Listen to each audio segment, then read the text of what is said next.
Hey, this is Marson. Um, if you've watched any of the videos on this channel, you've probably noticed that my hands shake a fair bit.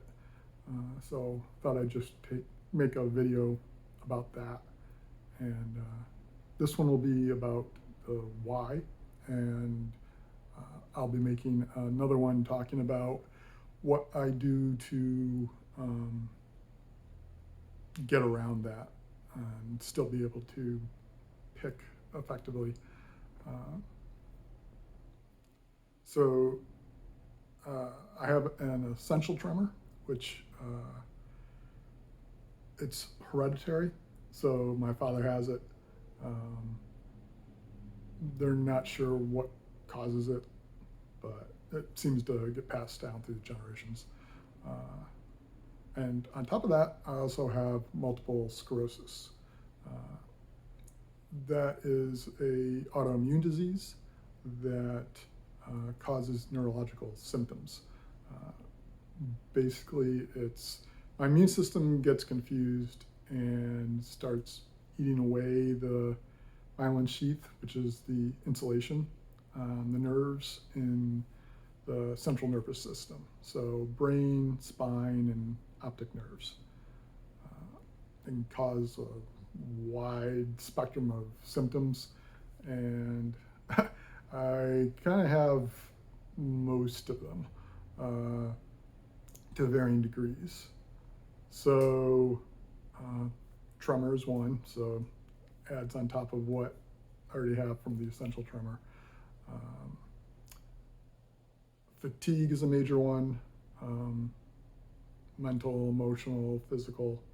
Um, Basically, I describe it as I wake up feeling like I spent the night, instead of sleeping, running a marathon while studying for the bar exam. Uh, I myself have not run a marathon, but I have before I was diagnosed, I have pushed myself to the point of extreme exhaustion, um, and it hasn't even come. Nothing I experienced before has come close to what I get from the multiple sclerosis. Um, if you watch any of the videos, the footage of people running marathons, and you see the people coming in towards the front of the pack, they're the ones that have trained well. Um, they look like they're out for a jog almost. Um, and then you get the ones coming in at the rear of the pack. They're the ones that probably haven't trained perhaps as much as they should. You'll see them stumbling, shaking.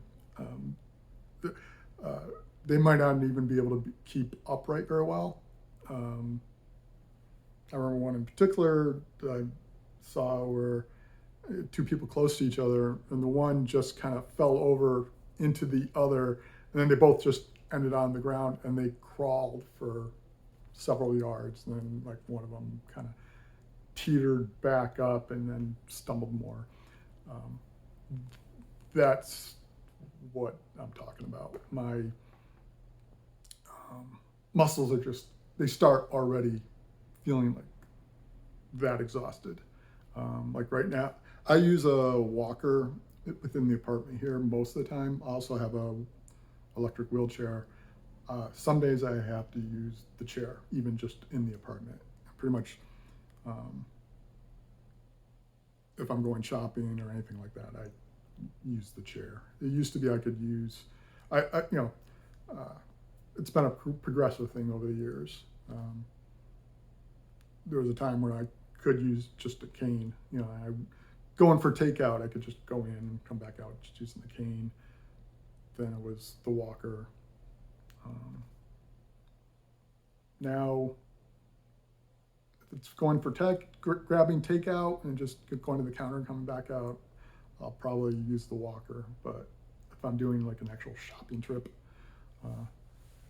and if it's like a big store like Home Depot or something like that, I definitely need to use the wheelchair. because even using a walker, after a few yards, I'm spent. I get nerve pain, muscle pain. Pretty much, I'm always uncomfortable. Um, the only times I haven't been is, like after a procedure, like they've given me something like fentanyl or something like that. I actually kind of don't want them to, because it feels just too good. I remember after one, they pretty much, they told my girlfriend, don't let him go on Amazon, because you're just in that kind of headspace. Um, and uh, I, I just, I felt comfortable.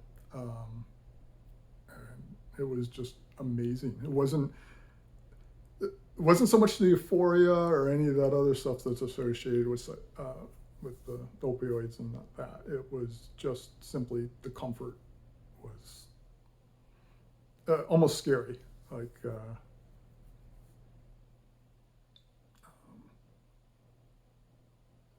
way too tempting.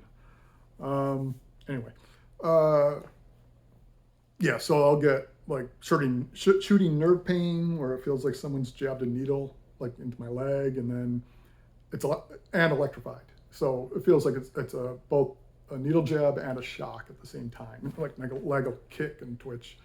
Um, Muscles are pretty much always tight and locked up, to varying degrees. Of course, if I'm cold, it makes that part worse. If I'm hot, then everything turns into a wet noodle, and like I can't think, headache. Um, I get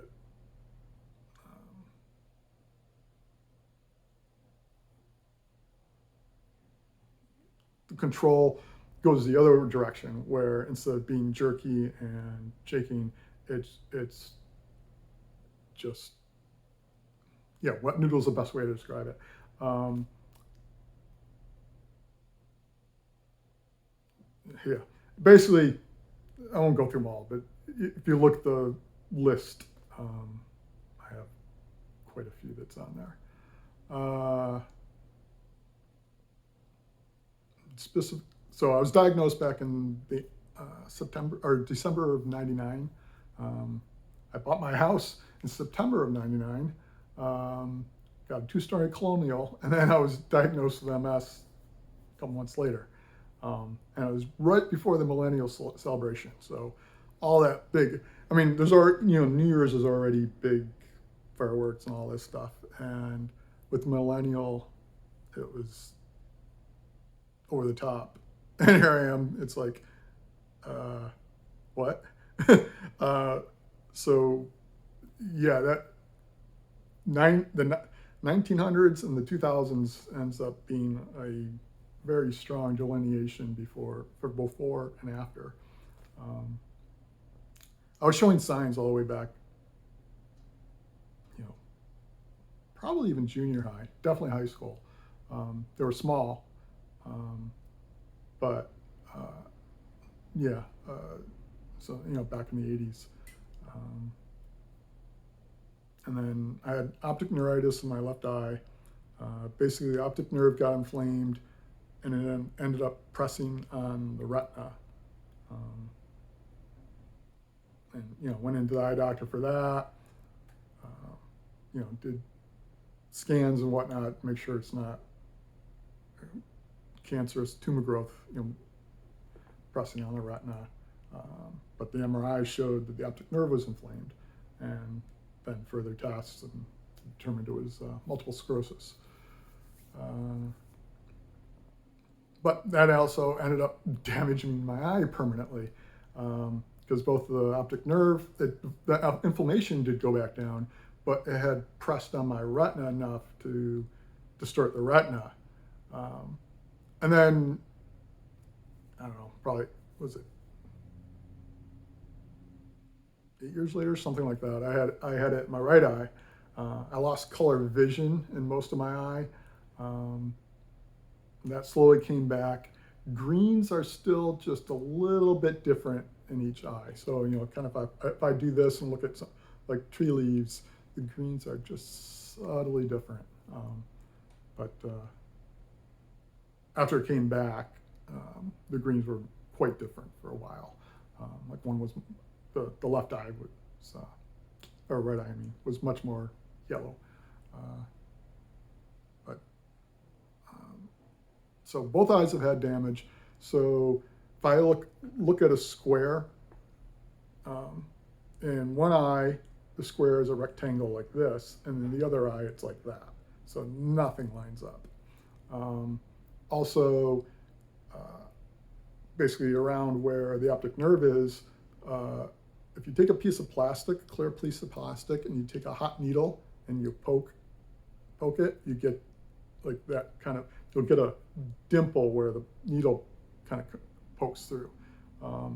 And so now if you're looking through the plastic, it'll warp everything around that point. And that's what my vision is like, especially in my left eye. So trying to read like a T, it should be like this. If it's here, it'll be curved like this. If it's here, it'll be, it'll be like that. And so it really depends on where it is in my view for how it's warped. And the two eyes don't match. So reading is a real pain in the ass. Trying to keep things straight, difficult.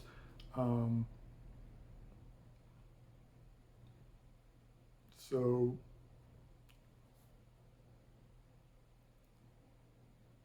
the hand tremors were getting worse and worse as time went on. Used to be did a lot of photography, auto mechanics, things of this nature. Auto mechanics I already kind of had to stop because I just couldn't move around and stay upright and whatnot.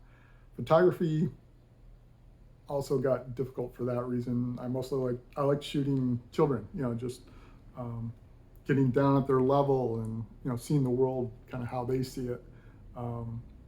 But I can't crouch. So I still could do landscapes and things of this nature, even though that was less appealing to me. But the handshakes really did away with that. But back in November, I had surgery for a deep brain stimulation.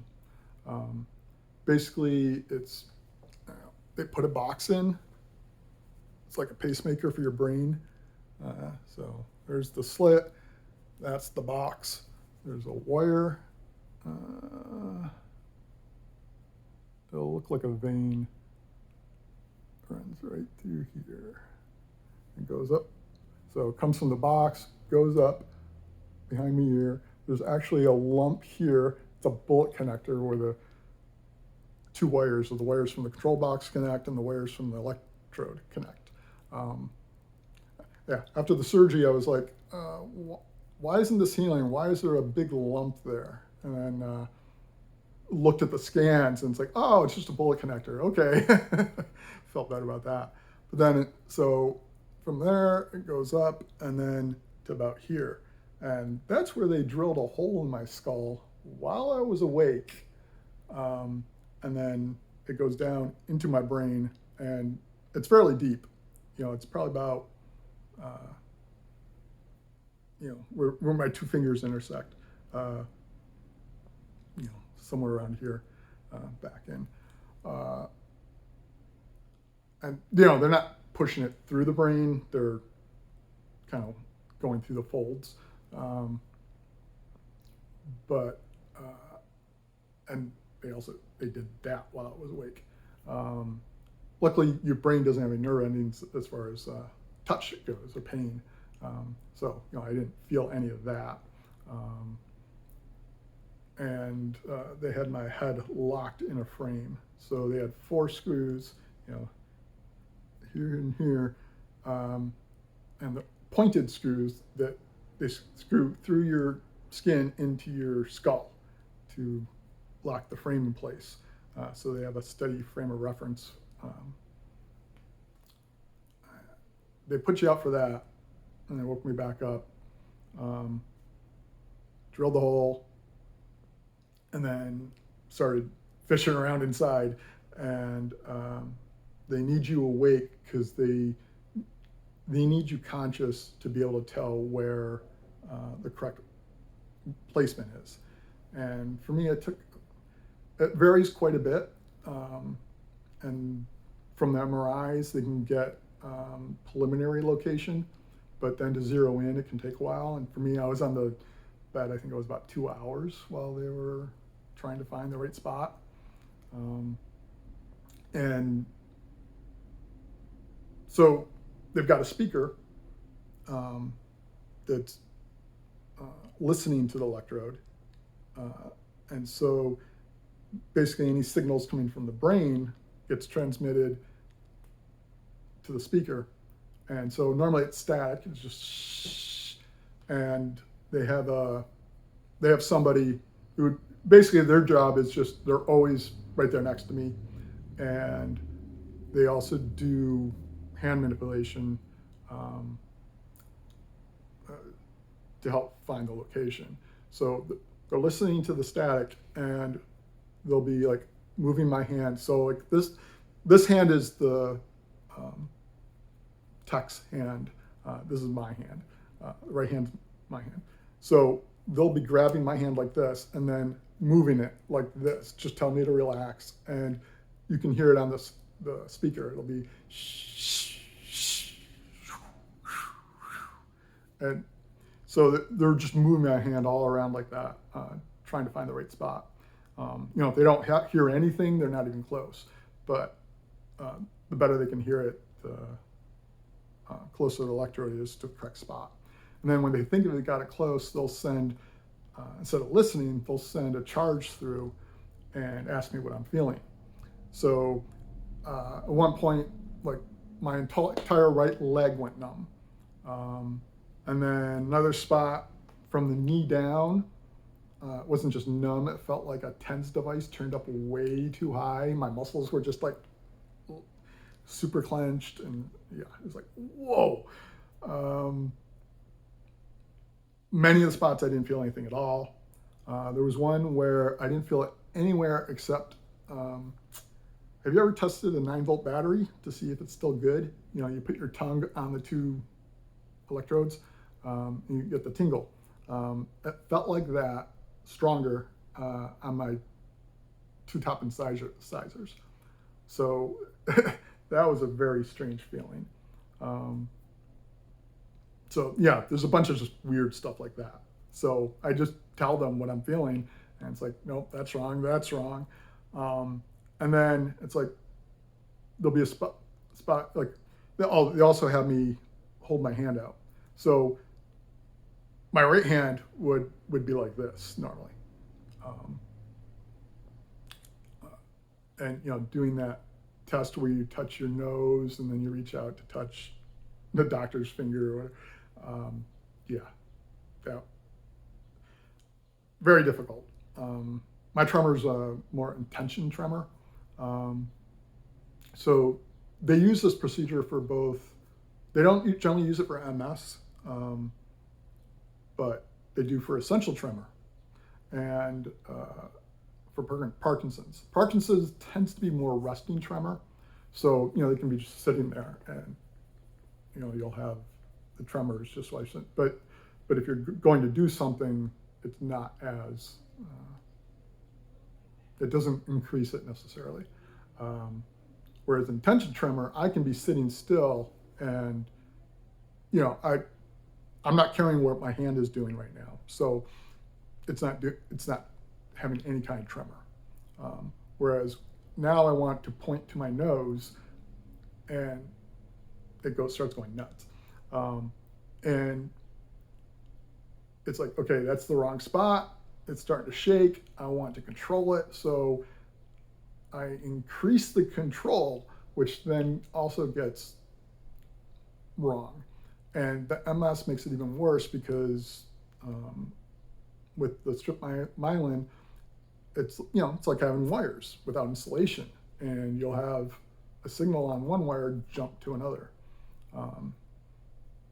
which can cause all sorts of the weird things. Oh yeah, like one of the symptoms I have, like the small of my back can just feel wet for no apparent reason. And it's like it's not wet; it just feels that way. Just weird shit like that.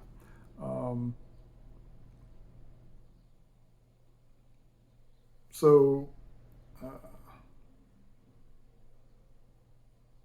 the surgery, they've been doing it since the 90s. They're very practiced at it, very good success rate, pretty safe. So it's like I went through all the medications, and some of them did help, but if I got the dose up to therapeutic levels, the side effects usually were not workable. Fatigue tended to be one of them, so it made it even worse. Like propranolol, I couldn't even keep my eyes open, things like that. So did the surgery. Oh yeah, so while they're testing it, they would also have me hold my hand out, and so if I'm not feeling any weirdness, like tingling or things, in the location that they're going for also tends to be very close to part of the control of your jaw. So like if I were to speak while they had that speaker on, you would actually hear it on the speaker. So it's like I said hello, it would go, that kind of thing, because it's picking up the muscle movement in my jaw. So they want to find the spot where it controls the tremor, but doesn't lock up my jaw or cause tingles or these kind of things. So they find a location, doesn't seem to have any other weird effects, studies my hand, and then they'll give me a laser pointer. There'll be a target on the wall about the size of a dartboard, and normally holding it, the laser pointer, my hand shakes so much I can't even keep the dot anywhere near the dartboard, the target. When they found the right spot, I could hold it on the bullseye. I was just mind blown.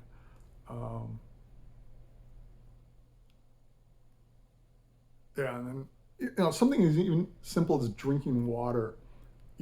I'll try to hold a glass like this and I'm not even trying to drink it at this point, and the water's pretty much going everywhere. On a glass this tall, I'd have to fill it up about that far. Use both hands because the shakes of one tend to cancel out the other to some degree. So I could at least, get it somewhat usable. But so they had a glass with like marbles in it to kind of simulate a glass of water, with a cap on it. But I'll hold it up like I'm drinking, and I could do this. And it's like, whoa. Yeah, so they give you a smartphone communication device. So smartphone talks to this talks to the box in my chest, and turn it off at night because don't need it at night and you don't want your brain adapting to it. I can turn it up and down. So if I'm not, like, being chilled can increase the tremors. So if I'm having a day where it's not working terribly well, I can turn it up a decent amount, that kind of thing. But it's been amazing. It's not, I've only had the one side done, so left side of the brain affects my right hand. I can kind of have it help my left as well. So I kind of, if I have both hands out, I'm using primarily left side of my brain to control my right hand and just letting the left tag along. And I can, there it is. You know, I can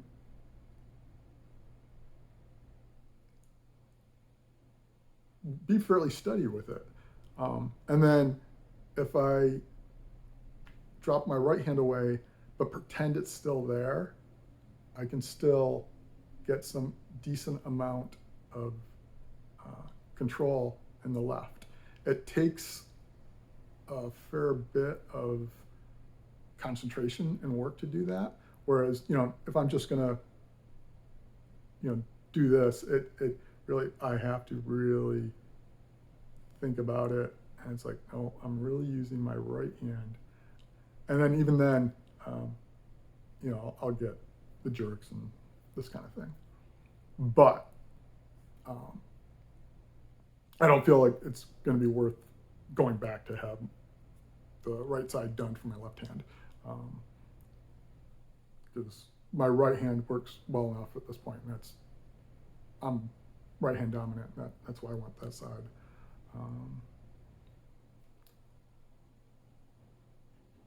But as you see in the videos, yeah, it's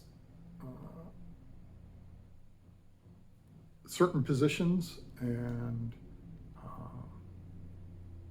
just time of day, temperature, these kind of things can really affect what's going on.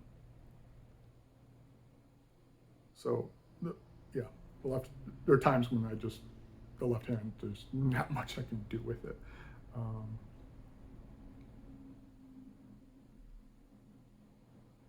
Yeah. Can't think of anything else to cover that wouldn't be too terribly boring, but yeah, so I'll probably also do a video talking about some of the things I do to compensate for that. I know there's a few others in the community that are dealing with Parkinson's, cerebral palsy, things of this nature that have a very similar tremor as a symptom.